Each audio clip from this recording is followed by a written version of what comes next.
Hello everyone, I'm Pierrette and welcome to my kitchen. Today we are making some really unique cookies that I kind of threw together a couple of nights ago. My husband had a sweet tooth and I had an idea and they came out really well, so I thought I'd share the recipe with you. So they're orange and almond and we're going to get started now. So this is 2 sticks or 1/2 pound of butter. Kerrygold sells it in that double configuration, so it's a little bit confusing. And 1/2 cup of brown sugar.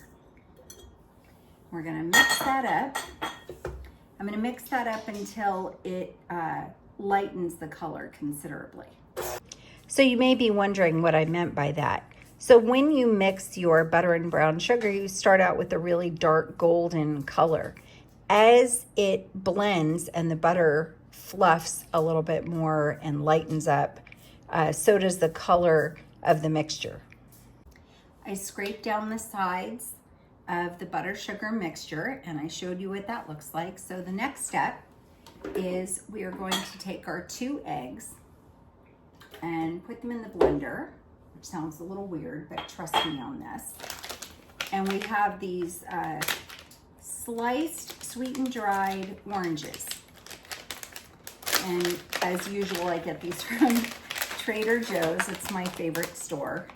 And I'm going to tear these into pieces and drop them in the blender. And this is a Blendtec blender. These guys are pretty serious blenders if you go to buy smoothies or if you you have probably seen them in professional settings. They are very powerful. The reason why I bought this one was because they were able to turn a house key into metal dust, and I was very impressed with that. So we're just gonna turn this on for a minute and blend up the eggs with the oranges, and then we're gonna add that mixture to our butter sugar.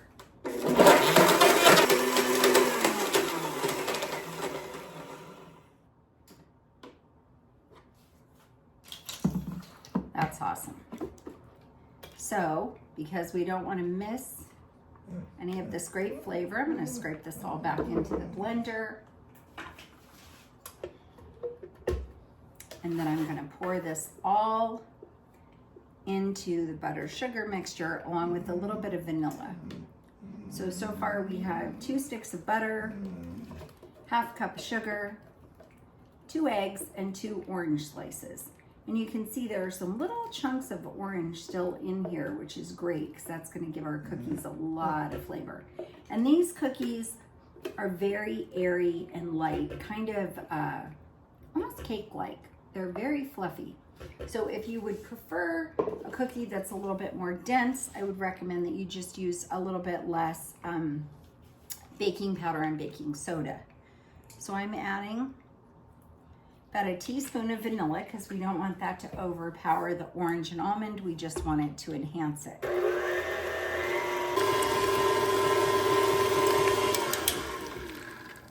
And this is what our dough looks like so far. So now we're going to add our dry ingredients.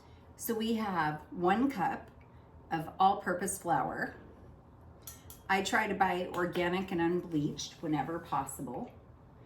And then 1 cup of almond flour, along with 1 teaspoon of baking powder, 1 teaspoon of baking soda, and 1/2 teaspoon of cardamon. Cardamon is optional. I personally love the little bit of a floral scent or flavor that it gives it. I think it really adds to the complexity of the flavors, but if you don't want that, if you don't care for that flavor, feel free to omit it.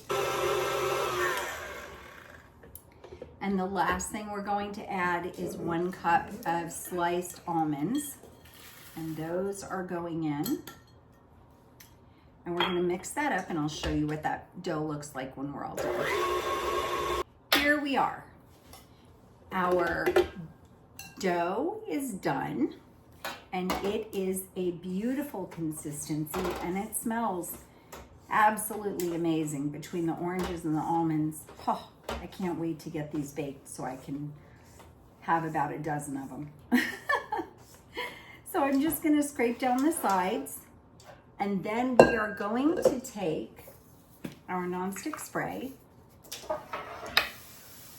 spray our pan, and then I like to use this small sized ice cream scoop or scooper. This one is probably about a tablespoon, and I fill it up a little bit more than a tablespoon, but it makes them mostly even.